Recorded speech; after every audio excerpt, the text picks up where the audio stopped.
यह औरत एक पूरे शहर के लिए किसी जीती जागती देवी से कम नहीं थी। सब उसे देवी माँ कहते थे। हर सुबह वह सैकड़ों गरीबों और जरूरतमंदों को अपने हाथों से खाना खिलाती थी।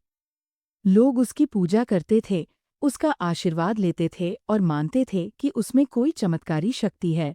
लेकिन वह एक ऐसा राज छुपा रही थी जो उसकी पूरी दुनिया को तबाह कर सकता था। एक 20 साल पुराना भयानक सच। और भीड़ में बैठा यह एक भिखारी उस राज को सबके सामने लाने वाला था। जो होने वाला था, उसके लिए कोई भी तैयार नहीं था। इस कहानी के अंत में आपके होश उड़ जाएंगे। पिछले 20 सालों से सावित्री की जिंदगी एकदम परफेक्ट लग रही थी। वह देवीपुर शहर में रहती थी और उसका सिर्फ एक ही काम था, लोगों की सेवा करना। उसका दिन सुबह 4 बजे शुरू होता था और वह घंटों तक सैकड़ों लोगों के लिए खाना बनाती थी। उसका घर कोई महल नहीं था, बिल्कुल सादा था, लेकिन उसकी सादगी ही उसकी सबसे बड़ी ताकत थी। दुकानदार उससे पैसे तक नहीं लेते थे, पर वह हमेशा हर चीज का दाम चुकाती थी। लोग मानते थे कि उसके आशीर्वाद से बीमार ठीक हो जाते हैं और रुकी हुई शादियां हो जाती हैं। ये चमत्कार था या लोगों का अंधविश्वास, कोई नहीं जानता था। पर सब यही मानते थे कि वह एक देवी है जो बिना किसी स्वार्थ के सिर्फ पुण्य कमा रही है। लेकिन असल में वह अपने अतीत के पापों को धोने की कोशिश कर रही थी। एक ऐसा अतीत जिसे वह खुद भी भूल जाना चाहती थी। कई हफ्तों से उस भीड़ में एक नया चेहरा था। एक बूढ़ा भिखारी जो बाकी लोगों की तरह खाने के लिए बेचैन नहीं था। वह बस एक कोने में बैठकर सावित्री को घूरता रहता था। वह उसके हर एक एक्शन को, हर एक मुस्कान को ऐसे देखता जैसे किसी पुरानी याद को जोड़ने की कोशिश कर रहा हो। सावित्री ने भी उसे नोटिस किया। एक दिन जब वह उसे खाना देने गई और गलती से उसका चादर उसके चेहरे से हट गया, तो सावित्री के पूरे शरीर में एक अजीब सी सिहरन दौड़ गई। एक जाना पहचाना चेहरा। उसे समझ नहीं आया कि ये क्या था, पर यह उसे अंदर तक बेचैन कर गया। वह भिखारी, जिसे लोग रामू काका कहते थे, खाना लेता तो था, पर खाता नहीं था। बस सावित्री को देखता रहता था। उसकी इस हरकत ने सावित्री की शांत दुनिया में भूचाल ला दिया था। आखिर वह कौन था? वह उसे ऐसे क्यों देख रहा था? इन सवालों ने सावित्री की रातों की नींद उड़ा दी थी। रामू काका के आने के बाद सावित्री की रातें डरावने सपनों में बदलने लगीं। उसे सपने में एक भीड़ वाला रेलवे स्टेशन, ट्रेन की सीटी और एक बच्चे के रोने की दिल दहला देने वाली आवाज़ सुनाई देती थी। वह खुद को भागते हुए देखती, एक गुस्से वाले आदमी का चेहरा देखती, और फिर अकेली, हारी हुई प्लेटफॉर्म पर खड़ी रह जाती। ये सपने क्या थे? 20 साल पहले उसने अपना अतीत, अपना नाम, अपना पूरा वजूद बदल दिया था। वह माधवी से सावित्री बन गई थी और इतनी अच्छी तरह से यह नाटक कर रही थी कि उसे भी लगने लगा था कि यही सच है। पर अब उस भिखारी की नज़रें उसके दबे हुए अतीत को खोदकर बाहर निकाल रही थीं। उसकी हिम्मत जवाब देने लगी थी। एक दिन उसने मंदिर न जाने का फैसला किया। वह उसका सामना नहीं करना चाहती थी। वह डर गई थी। पर भूखे लोगों के चेहरे उसकी आंखों के सामने आ गए। यह उसकी जिम्मेदारी थी, उसका प्रायश्चित था। वह इससे भाग नहीं सकती थी। उसने बर्तन उठाए और कांपते कदमों से मंदिर की ओर चल पड़ी, ये जाने बिना कि आज उसका सामना अपने सबसे बड़े डर से होने वाला है। उस दिन मंदिर में बहुत भीड़ थी। सावित्री का दिल जोरों से धड़क रहा था, पर उसने अपने चेहरे पर वही शांत मुस्कान बनाए रखी। जब वह रामू काका के पास पहुंची, तो उसने खाना लेने के लिए हाथ आगे नहीं बढ़ाया। वह बस उसे घूरता रहा। सावित्री ने धीरे से कहा, बाबा, खाना ले लो। इस बार रामू के होंठ हिले। उसने भीड़ के शोर के बीच एक ऐसा नाम फुसफुसाया जिसे सुने हुए 20 साल हो गए थे। उसने कहा, माधवी। ये नाम एक बम की तरह फटा। सावित्री के हाथ से खाने का बर्तन छूटकर जमीन पर गिर गया। चारों तरफ मौत जैसा सन्नाटा छा गया। सबका ध्यान उन दोनों पर था। सावित्री का चेहरा सफ़ेद पड़ चुका था। उसकी आंखों में अब दया नहीं, सिर्फ डर था। उसने कांपती आवाज में पूछा, तुम कौन हो?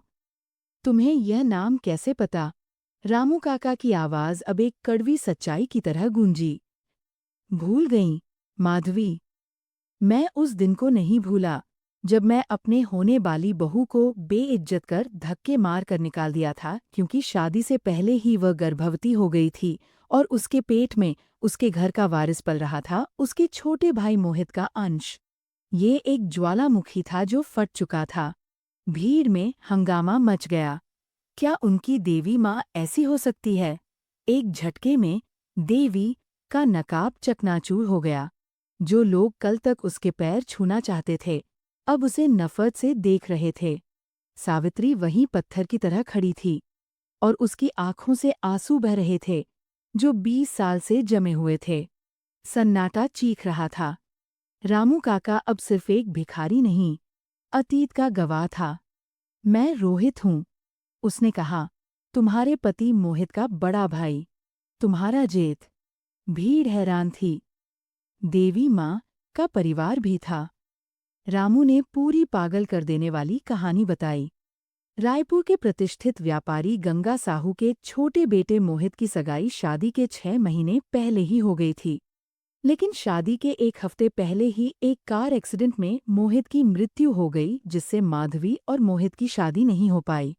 पूरा परिवार शोक में डूबा हुआ था कि एक दिन अचानक माधवी के पिता माधवी को लेकर घर आए और उसे अपनी बहू के रूप में स्वीकार करने के लिए हम लोगों से प्रार्थना की और बताया कि माधवी की कोख में उस खानदान का वारिस पल रहा है।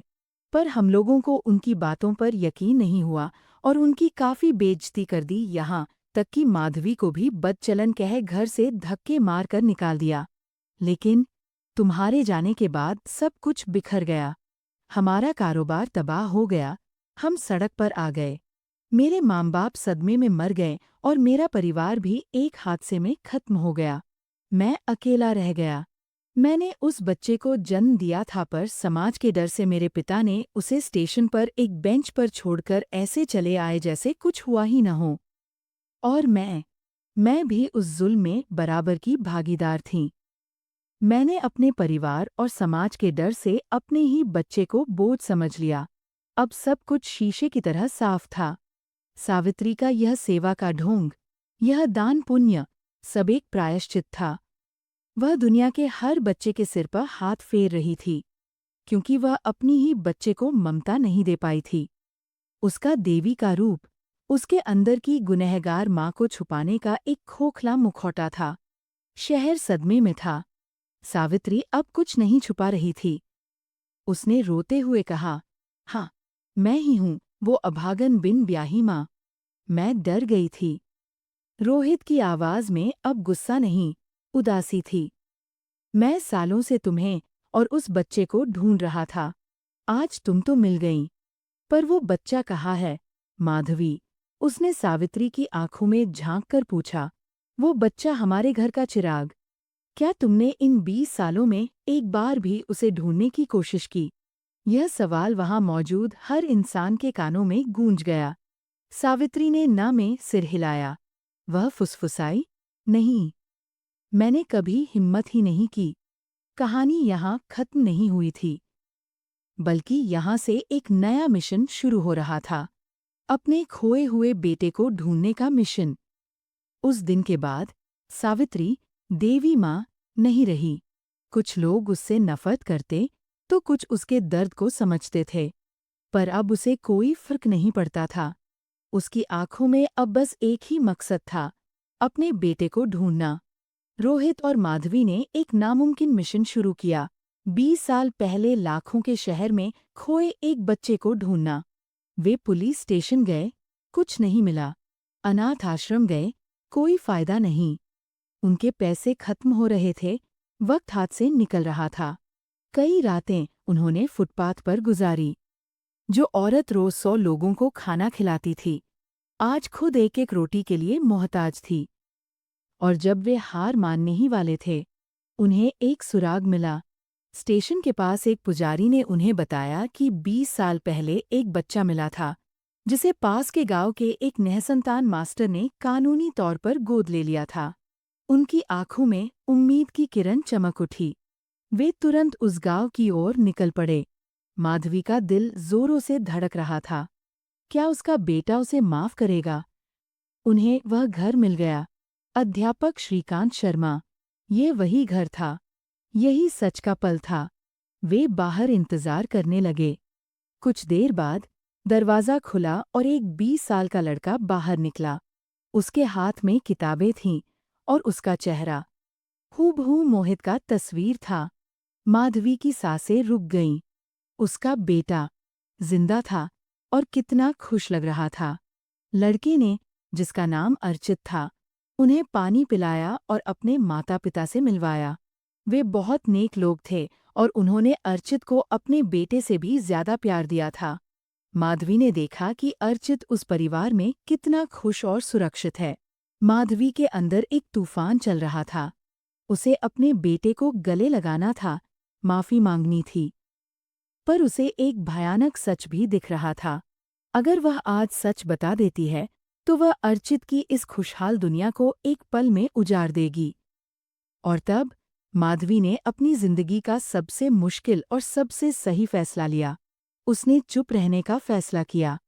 चलते चलते माधवी ने पलटकर अर्चित को एक आखिरी बार देखा। उसकी आंखों में आंसू थे, पर होठों पर एक शांत मुस्कान। उसने मन ही मन अपने बेटे को सारी दुआएं दी और वहां से चली गई। यही उसकी असली तपस्या थी। यही उसका सच्चा प्रायश्चित था। देवी बनकर वाहवाही लूटना नहीं, बल्कि एक माँ बनकर चुपचाप अपनी बेटे की खुशी के लिए खुद को दूर कर लेना। अगर इस कहानी ने आपके दिल को छुआ है, तो इस वीडियो को लाइक करें और कमेंट्स में हमें बताएं, क्या माधवी ने अंत में जो किया वो सही था? आपकी राय क्या है? हमें आपके जवाब का इंतजार रहेगा। और ऐसी ही अविश्वसनीय कहानियों के लिए हमारे चैनल को अभी सब्सक्राइब करें। यह कहानी हमें सिखाती है कि असली बड़पन दिखावे में नहीं, बल्कि अपनी गलतियों का सामना करने में है। सच्चा प्रायश्चित दुनिया की नज़रों में अच्छा बनकर नहीं, बल्कि चुपचाप वो करने से होता है जो सही है, भले ही उसे कोई न देखे।